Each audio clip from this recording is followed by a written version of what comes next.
కేసీఆర్ వల్లే తనకు గుర్తింపు వచ్చిందన్నారు సీఎం రేవంత్ రెడ్డి. మహాభారతంలో శకుని లేకుంటే కృష్ణుడు లేడన్నట్లుగా సెటైర్లు వేశారు రేవంత్.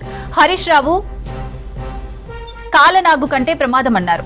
కేసీఆర్ ను కేటీఆర్, హరీష్ గృహ నిర్బంధం చేశారని ఆరోపించారు. పునర్విభజనతో సౌత్ కు అన్యాయం జరిగితే ఊరుకోమన్నారు. ఇప్పుడున్న ప్రకారం రేషియానే ఉండాలన్నారు. త్వరలోనే పునర్విభజనలో దక్షిణానికి జరుగుతున్న న్యాయంపై తెలంగాణలో మీటింగ్ పెడతామన్నారు సీఎం రేవంత్ రెడ్డి.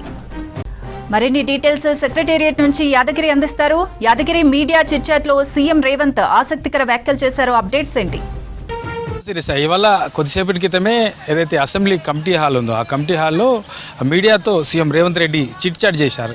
ఇవాళ జరిగినటువంటి ఈ చిట్ చాట్లో చాలా ఆసక్తికరమైనటువంటి చాలా ఇంట్రెస్టింగ్ పాయింట్స్తో కొంత ఆయన మాట్లాడడం జరిగింది. అయితే మేజర్గా ఈ కేసీఆర్ ప్రస్తావన వచ్చినప్పుడు కేసీఆర్ లేనిదే నేను లేను, ఆయన వల్లనే నాకు గుర్తింపు వచ్చింది అని చెప్పేసి ఒక ఆసక్తికరమైనటువంటి సెటైరికల్ కామెంట్ ఆయన చేశారు. అయితే ఇందులో మేజర్గా మనకు మహాభారతంలో శకుని లేనిదే శ్రీకృష్ణుడు గుర్తింపు లేదు, ఇట్లా కొన్ని ఎగ్జాంపుల్స్ తీసుకొస్తూ ఆయన ఆ కేసీఆర్తో పోలుస్తూ ఆ కేసీఆర్ వల్లనే నాకు ఇప్పుడు గుర్తింపు ఉన్నది అని సీఎం రేవంత్ రెడ్డి చెప్పారు. అయితే ఇందులో మేజర్గా అంటే ఆయన ఉన్నప్పుడు కొన్ని ప్రజలకు అవసరమైనటువంటి పనులు చేయలేదు, కొన్ని చెడు పనులు చేశారు. తర్వాత నేను వచ్చిన తర్వాత ప్రజలకు అయితే ఏవైతే అవసరం ఉంటాయో ప్రజా అవసరాలకు సంబంధించినటువంటి పథకాలు అమలు చేయడం, వాళ్ళకు అవసరమైన పనులకు సంబంధించినటువంటి దాంట్లో ఎక్కువగా ప్రయారిటీ ఇవ్వడం అనేది నాకు గుర్తింపు తెస్తుంది అనే దాంట్లో సీఎం రేవంత్ రెడ్డి ఈ విషయంలో కేసీఆర్ విషయంలో ఆయన వల్లనే నాకు గుర్తింపు వచ్చింది అనేది ఒక ఇంట్రెస్టింగ్ పొలిటికల్కి సంబంధించినటువంటి కామెంట్ ఆయన చేశారు. ఆ తర్వాత ఏదైతే కేంద్రం తీసుకురాబోతున్నటువంటి ఈ నియోజకవర్గాల పునర్విభజనకు సంబంధించినటువంటి దాంట్లో కూడా సీఎం రేవంత్ రెడ్డి కొన్ని సూచనలు, అది ఎట్లా ఉంటే బాగుంటుంది, ఇప్పుడున్నటువంటి దాంట్లో ఏదైతే కేంద్రం తీసుకొస్తున్నటువంటి ఈ నియోజకవర్గాల పునర్విభజన వల్ల రాష్ట్రాలకు అంటే మేజర్గా ఈ దక్షిణాది రాష్ట్రాలకు ఎట్లా నష్టం జరిగే అవకాశం ఉంటుంది అనే దాని మీద కొన్ని ఎగ్జాంపుల్స్ చెప్తూ ఎక్కువగా పార్లమెంటు సీట్లున్న రాష్ట్రాలు, తక్కువగా పార్లమెంట్ ఉన్న రాష్ట్రాల ఉన్నటువంటి సీట్లకు సంబంధించి కొన్ని ఎగ్జాంపుల్స్ చెప్పారు. సో ఆ విషయంలో కనుక అదే జరిగితే ఖచ్చితంగా ఏదైతే ఈ పార్లమెంటుకు సంబంధించినటువంటి సీట్ల విషయంలో పెంచితే రేషియోలో మార్పు కనుక చేస్తే తప్పకుండా దక్షిణాది రాష్ట్రాలకు అన్యాయం జరుగుతుంది అని చెప్పేసి సీఎం రేవంత్ రెడ్డి చెప్పారు. అయితే ఇందులో ఎంత పర్సెంటేజ్ నువ్వు 50% పెంచినా పర్వాలేదు, కానీ ఇప్పుడున్నటువంటి రేషియో విషయంలో ఎక్కడ కూడా మార్పు రావద్దు.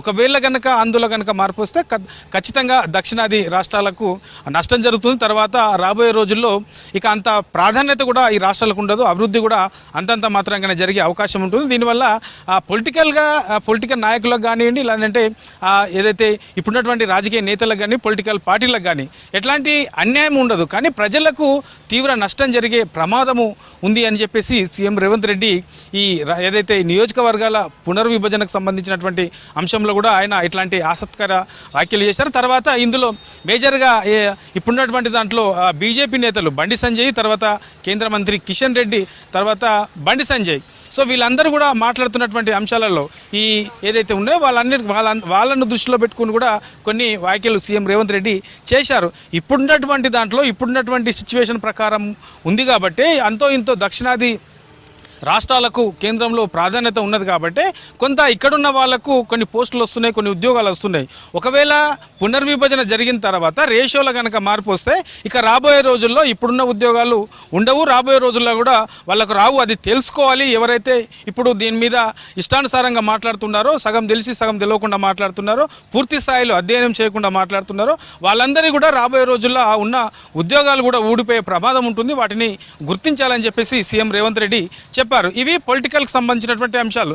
ఇవి కాకుండా ఇక కాంగ్రెస్ అధికారంలోకి వచ్చిన తర్వాత సన్నబియ్యం రేషన్ కార్డు ద్వారా ప్రజలందరికీ కూడా సన్నబియ్యం అందిస్తుంది. ఆ సన్నబియ్యంకి సంబంధించి దాదాపు రాష్ట్రంలో ఇప్పుడున్న దాంట్లో 86% ప్రజలు ఈ సన్నబియ్యం ఏదైతే ప్రభుత్వం అందిస్తుందో ఆ ప్రభుత్వం అందిస్తున్నటువంటి బియ్యం తింటున్నారు. సో దానికి సరిగ్గా మనకు మార్చి 30కి ఏడాది అవుతుంది. ఈ ఏడాది కాలంలో ఇప్పటి వరకు దీనివల్ల ఎంతమంది లబ్ధి పొందారు, ప్రజలు గతంలో ఉన్నదానికి రేషన్ బియ్యం అందించేదానికి తర్వాత సన్నబియ్యం ఇచ్చిన తర్వాత ఎట్లా వినియోగించుకుంటున్నారు, దీనివల్ల ప్రజలు ఎట్లా లబ్ధి పొందుతున్నారు అనే అంశంలో పూర్తి స్థాయిలో ప్రభుత్వ తరపు నుంచి ఈ సన్నబియ్యం విషయంలో ఎట్లాంటి కృషి చేస్తుంది.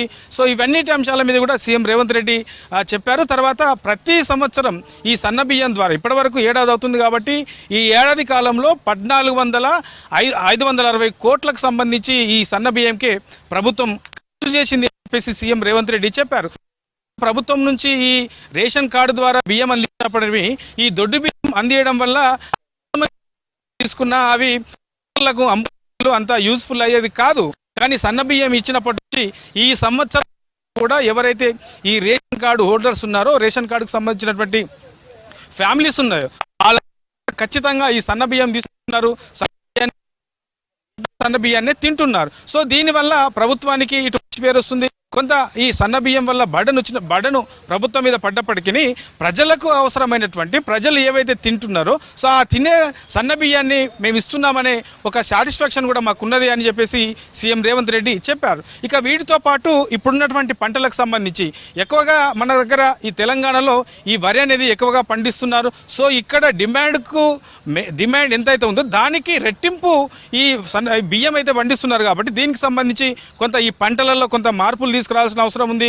సో రొటీన్ పంటలు కాకుండా కమర్షియల్ పంటలు వేసుకోవాలి. తర్వాత మార్కెట్కి అనుగుణంగా దేశవ్యాప్తంగా కానీ ప్రపంచవ్యాప్తంగా కానీ ఎలాంటి పంటలకు డిమాండ్ ఉన్నది, సో ఏ పంటలు వేస్తే ఎక్కువగా లాభాలు వచ్చే అవకాశం ఉంటుంది, సో ఇలాంటి వాటిపైన అధ్యయనం చేయాలి. ఏ ఏరియాలో ఎట్లాంటి పంటలు వేస్తే ఆ రైతుకు అక్కడ ఎక్కువగా గిట్టుబాటు ధర వచ్చే అవకాశం ఉంటుంది, లేదంటే లాభాలు వచ్చే అవకాశం ఉంటాయి. సో ఇట్లన్నిటిపైన కూడా అధ్యయనం చేసేందుకు ఇప్పుడున్నటువంటి హైడ్రా లేదంటే ఈగల్ తరహాలో ప్రత్యేకంగా ఈ పంటల మార్పిడి తర్వాత ఏ పంటలు ఎట్లా వేసుకోవాలనే దాని మీద ప్రత్యేకంగా ఒక వ్యవస్థను తీసుకురావాలని చెప్పేసి కూడా ప్రభుత్వం ఆలోచిస్తుంది. ఆ దిశగానే ఇటు అగ్రికల్చర్ యూనివర్సిటీ లేదంటే ఇతర వ్యవసాయ రంగ నిపుణులతోని ప్రత్యేకంగా ఒక కమిటీని వేసి దాని మీద అధ్యయనం చేసి ఏ పంటలు వేసుకోవాలి, ఎట్లాంటి లాభాలు ఉండే అవకాశం ఉంటుంది, రైతులకు నష్టం జరగకుండా ఎట్లా ఉంటుంది, ఇట్లా ఓవరాల్గా ఈ పంటలకు సంబంధించిన దాంట్లో కూడా సీఎం రేవంత్ రెడ్డి పలు కీలకమైనటువంటి సూచనలు చేశారు. రాబోయే రోజుల్లో కూడా ఇక రైతులకు సంబంధించి డైరెక్ట్గా రైతు పండించే పంటకు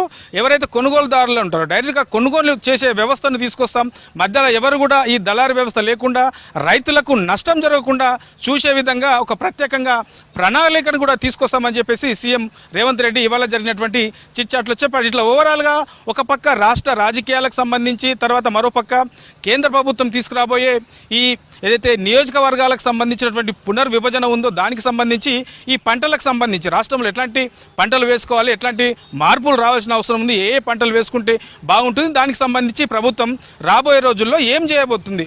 సో ఈ అన్నిటి అంశాల మీద కూడా పూర్తి స్థాయిలో ఇవాళ జరిగినటువంటి చిట్ చాట్లో పలు కీలకమైనటువంటి అంశాలను సీఎం రేవంత్ రెడ్డి లేవనెత్తారు.